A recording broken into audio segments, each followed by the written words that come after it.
अस्सलाम वालेकुम। उम्मीद है आप सब लोग खैरियत से होंगे। आज की इस वीडियो में हम बात करने वाले हैं नबी अकरम सल्लल्लाहु अलैहि वसल्लम के शक की सदर के बारे में, जो कि नबी अकरम सल्लल्लाहु अलैहि वसल्लम के बचपन में पेश आया। उसके बाद क्या वजह थी कि हज़रत हलीमा सादिया ने नबी अकरम सल्लल्लाहु अलैहि वसल्लम को उनकी माँ के हवाले कर दिया, और माँ के पास आप कितने अरसे तक रहे, और दादा का साया शफ़क़त कब तक नबी अकरम सल्लल्लाहु अलैहि वसल्लम के सर पर रहा। इसके बाद आपके चचा अबू तालिब ने किस तरह से आपकी परवरिश की। लेकिन इन सब बातों पर बात करने से पहले मेरी आपसे रिक्वेस्ट है कि मेरे चैनल को सब्सक्राइब कीजिए। अगर आपको ये वीडियो पसंद आए तो इसको लाइक और शेयर ज़रूर कीजिएगा। तो चलिए आज की वीडियो शुरू करते हैं। हलीमा सादिया रज़ियल्लाहु तआला अन्हा ने किस तरह से नबी अकरम सल्लल्लाहु अलैहि वसल्लम को अपनी रज़ात के लिए कबूल किया, इस पर मैं पहले वीडियो बना चुकी हूँ। अगर आप इसको देखना चाहें तो आप मेरे चैनल पर इस वीडियो को देख सकते हैं। लिहाजा नबी अकरम सल्लल्लाहु अलैहि वसल्लम की मुद्दत रज़ात जो कि 2 साल थी वो पूरी हो गई, और नबी अकरम सल्लल्लाहु अलैहि वसल्लम उनकी वालदा के साथ मिलवाने के लिए हज़रत हलीमा सादिया रज़ियल्लाहु तआला अन्हा ले गई। लेकिन मक्के में वबा का ख़तरा था, और नबी अकरम सल्लल्लाहु अलैहि वसल्लम की सेहत के पेश नज़र और हज़रत हलीमा रज़ियल्लाहु तआला अन्हा के इसरार पर नबी अकरम सल्लल्लाहु अलैहि वसल्लम को हज़रत हलीमा के पास ही रहने दिया गया। लिहाजा हज़रत हलीमा रज़ियल्लाहु तआला अन्हा नबी अकरम सल्लल्लाहु अलैहि वसल्लम को वापस अपने घर ले आई। वापस आने के बाद नबी अकरम सल्लल्लाहु अलैहि वसल्लम के साथ शक की सदर का वाक़या पेश आया, जिसमें ये हुआ था कि हज़रत जिब्राइल अलैहिस्सलाम तशरीफ़ लाए और आप दीगर बच्चों के साथ खेल रहे थे। हज़रत जिब्राइल अलैहिस्सलाम ने आपको पकड़ा, आपका सीना चाक करके आपका जो दिल है उसको निकाल कर धोया, और ये सब वाक़यात को देखकर जो दीगर बच्चे हैं वो भागे और हज़रत हलीमा की तरफ और उनको इस वाक़े के बारे में मुतला किया।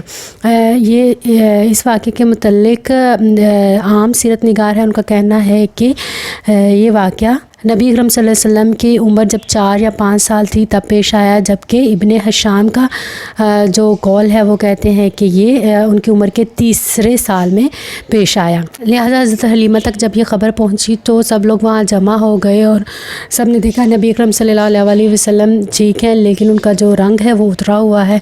इस वाक़े के बाद जो हज़रत हलीमा रज़ियल्लाहु तआला अन्हा काफ़ी डर गई और नबी अकरम सल्लल्लाहु अलैहि वसल्लम के हवाले से ख़तरा महसूस करने लगी।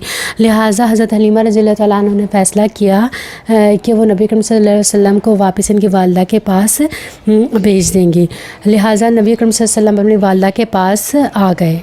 जब नबी करीम सल्लल्लाहु अलैहि वसल्लम की उम्र 6 बरस हुई तो नबी करीम सल्लल्लाहु अलैहि वसल्लम की वालदा हज़रत आमना रज़ियल्लाहु तआला अन्हा ने सोचा कि क्यों ना वो अपने मुतवफ़ी शोहर के याद में उनकी कब्र की ज़ियारत कराएं।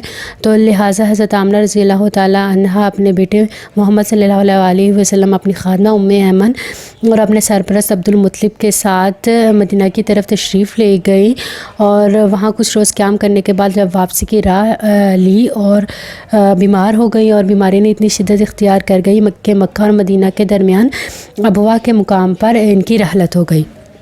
लिहाजा बाप के बाद माँ की रहलत के बाद नबी अकरम सल्लल्लाहु अलैहि वसल्लम अपने दादा के साया शफ़क़त में रहे, और आपके दादा आपको सब औलाद में से ज़्यादा मोहब्बत करते थे क्योंकि आपके वालिदैन मौजूद नहीं थे। लेकिन दादा का जो साया है वो भी सिर्फ 2 साल तक रहा, और जब नबी अकरम सल्लल्लाहु अलैहि वसल्लम की उम्र 8 साल हुई तो दादा का साया शफ़क़त भी आपके सर से उठ गया। लेकिन अपनी वफ़ात से पहले हज़रत अब्दुल मुत्तलिब ने अपने बेटे अबू तालिब की ये ड्यूटी लगा दी कि वो हमेशा मोहम्मद सल्लल्लाहु अलैहि वसल्लम का ख़याल रखेंगे। लिहाजा अपने वालिद से किए हुए वादे के मुताबिक अबू तालिब ने हमेशा नबी अकरम सल्लल्लाहु अलैहि वसल्लम का साथ दिया, और जब नबी अकरम सल्लल्लाहु अलैहि वसल्लम ने ऐलान नबूवत किया तो तब भी सबसे ज़्यादा आगे बढ़कर हमायत करने वाले हज़रत अबू तालिब ने आखिरी दम तक नबी अकरम सल्लल्लाहु अलैहि वसल्लम का साथ दिया, और हज़रत अबू तालिब की वफ़ात के बाद ही नबी अकरम सल्लल्लाहु अलैहि वसल्लम ने मक्का से मदीना की तरफ हिजरत करने की सोच इख्तियार की, क्योंकि हज़रत अबू तालिब के जाने के बाद जो कुफ़ार मक्का के मज़ालिम थे उनमें इजाफ़ा होता जा रहा था, और हज़रत अबू तालिब की जो सपोर्ट थी वो ख़त्म हो गई थी। लिहाजा चचा ने भतीजे का हर दम, हर वक्त, हर मुश्किल में, हर परेशानी में साथ दिया। उम्मीद है आपको आज की वीडियो पसंद आएगी। इसको लाइक और शेयर ज़रूर कीजिएगा। अगले वीडियो तक के लिए अल्लाह हाफ़िज़।